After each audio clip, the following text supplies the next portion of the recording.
That's exciting. That means we're on the cusp. Time now for our political panel. We're joined this afternoon by Liberal MP Tim Wilson and Labor MP Anne Ali. Welcome to both of you. Thank you, Patricia. And congratulations to the Australians winning Olympic gold medals and all medals and participants. Yeah, I know. And the Australians getting vaccinated today who are also winning gold by protecting themselves. This is true. Do you like how I just kind of added there? Very good. Go get jabbed if you can. Tim, starting with you, Lieutenant General John Fruin says he's open to offering cash payments for COVID-19 vaccinations. Just yesterday, the government was really, really negative about the idea of cash payments, but clearly it's still on the table. Do you think it should be on the table for certain cohorts? Well, I think the primary incentive for Australians to get vaccinated so that we can get past this period, both obviously because of the health impacts of COVID-19 and the reduction in the risk of transmission, and if you get it, the impacts, the responsibility you have to your fellow citizens. And of course, we're all open to different models to encourage people to take it up. But the idea that we're going to spend billions of dollars, including on people who've already been vaccinated, when there are so many justifications and reasons why people should get vaccinated, is frankly farcical. There can be random, incentive payment pathways to encourage people to participate. Some people have suggested lotteries, and I know some ministers have talked up that as part of an option. But the idea that we need a blanket payout, to me, I think, frankly, is absurd. What do you think, Anne? I think that, you need to look at all options here, and that's certainly what Major Fruin has said as well. I don't think you should be discounting any option. And a cash payment that would inject much needed money into households that are suffering right now, that would provide a boost to the economy, I think is a good idea. We need to start looking at incentives. There is a point where the vaccine take-up will stall. And yes, Tim is absolutely right. The biggest incentive should be the incentive to protect yourself and protect those around you. But the reality is that there will be a level of vaccine hesitancy, that there will be a stall in the vaccine take-up. So we do need to start looking at incentives. And nothing should be discounted. Okay. So nothing should be discounted. You will, Tim, get to the point. Yeah, you're right. We should actually just take the vaccine. It helps others, and it also could save your own life, right? That's the most obvious reason to get it. Yes. But for people who are hesitant, you might need all sorts of tricks, might you not, to try and lure them to do it and get us to a high level. Can I actually say no resolutely? There should be no tricks. The basis in which people should get vaccinated is because it is in their best interest, the community's interest. But if you can't convince them, that's my point. You can't convince them. That's no. Well, actually, sorry, Patricia, that's not quite true. If you go and look at the research and look at different people's attitudes that fuel their hesitancy, it's multifaceted. They don't need tricks. In fact, that's only going to inflame their distrust. One of the critical reasons why people are hesitant about the vaccine is because, or were hesitant about the vaccine before, was because they didn't know other people who'd got. In fact, many of the people they went to get the vaccine hadn't got the vaccine themselves. So as we see a higher uptake, people see that there aren't these negative health consequences and they build a sense of confidence, then I think we're going to see a continued uptick. Now, there's going to be a point where we're not going to be able to go much further, but I don't think financial payments are going to be the basis in which people switch over. It's confidence because they see other people who've got it, they trust it, and we are frank with the Australian people about the health consequences of not doing it. Overnight, I understand we've seen Israel, the country with the highest vaccination uptake in the world, because of the Delta variant, which is a game changer, has led them to go back into measures and stricter measures because of the prevalence. And of course, being vaccinated is going to substantially help you protect yourself against the health impact of COVID-19 and current variants, and frankly, future variants too.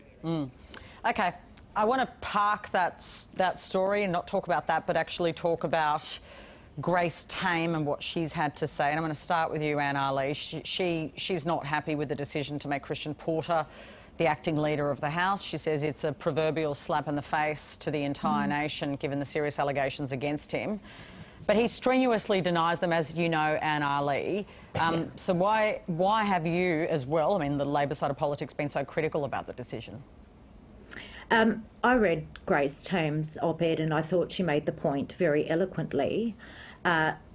particularly that point about it being a slap in the face to victims who are often dismissed, who are often not heard, and whose allegations are often also dismissed. I think she made that point very eloquently. I have expressed my desire for an independent inquiry, as Grace has in her op-ed, and I agree with her that installing Christian Porter as the leader of the House really does say something about the seriousness with which these allegations have been taken by the government. Tim Wilson, Grace Tame is Australian of the Year. She's an incredibly eloquent and powerful advocate for women and for anyone who's suffered abuse. She speaks powerfully about this issue. When you hear what she says, what do you think? Well, like all Australians, when you hear what she says, the first thing is our hearts go out to victims of abuse and sexual violence, and the need to stop it, and for us all to redouble our efforts accordingly. And we've raised other allegations of sexual assault on this program, and you've asked me the question, do you believe that individual? And I've said yes.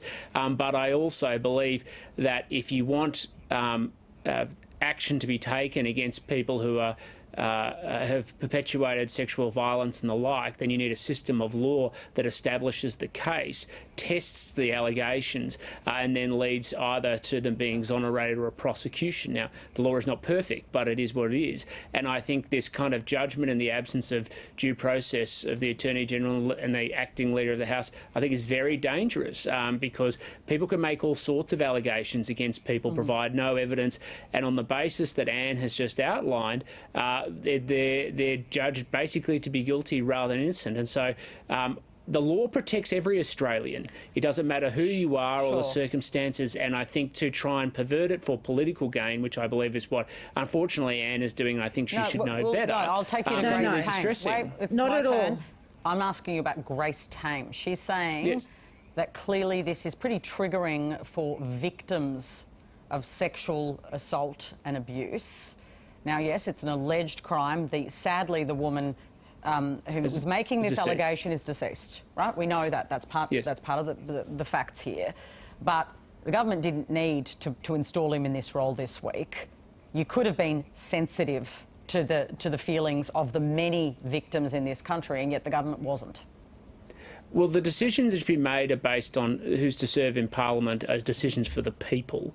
And when it comes to allocation, obviously, of roles, then people, if they've been elected to the House, are eligible to serve. And people have all different reasons, and that can be entirely legitimate why they might raise issues about why one member is able to do one thing or another.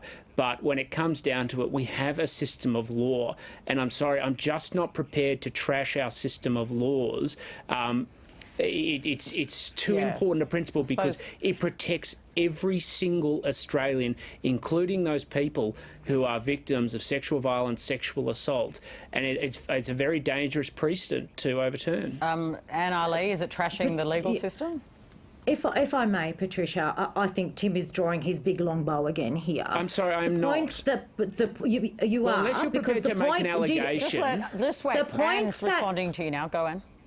The point that Grace makes so eloquently is that it actually does matter who is being accused here, and the position that he holds. You have a senior member of the Parliament of Australia being put into a position after such allegations, a government that has refused to undertake any kind of independent investigation into those allegations. It does matter who it is. This is not just somebody on the street of no consequence who has no leadership role. Christian Porter has a leadership role and has been put into a further leadership role by Scott Morrison. That is the point that Grace Tame makes in her op-ed. I don't know if you've read it, Tim, but perhaps it might be useful to you to read it with some empathy and try and understand her perspective. Let's be very clear about this, Anne. You are walking on very fine ice. The Labor Party put a person into position of leadership who had allegations made against them as well, and they wish to make that person into a position of Prime Minister. The circumstances are not identical. These ones they're have not been identical, though. No, they're not identical, but it is very serious to start making these allegations, setting them as a precedent, and I would strongly dissuade you from doing so if you wish to uphold a system of law that's based on evidence, on matters being investigated by the police and being tested by courts. OK, just last one for you and only for you, Tim, because former Liberal Minister Ian McPhee has endorsed a push to replace you with an independent at the next election. What do you think about his comments? Well, he previously endorsed a Greens candidate in the federal electorate of Kooyong, who recently was engulfed in a bonfire of anti-Israel sentiment and, of course, then had to apologise. I would have thought the electors in Caulfield South, Elstonwick, Glen Huntly and other parts of the electorate would be very interested in that endorsement. And, frankly, it's not the endorsement I would want. OK. Are you worried? There are many things that keep me up at night, Patricia, including Australia's relationship and geostrategic challenge in the world, the importance of home ownership for young Australians, promoting intergenerational equity and justice. All right, don't go into a long list. Hang on, you asked the question. Leading transition into a lower carbon economy and energy and creating the jobs. He's giving you an essay. No, this is not one of them. I don't want an essay. Write it in an essay. Wait, he said this is not one of them. OK, I got it. That's the answer. Thanks to both of you. Thank you. Liberal MP Tim Wilson and Labor MP Anne Ali.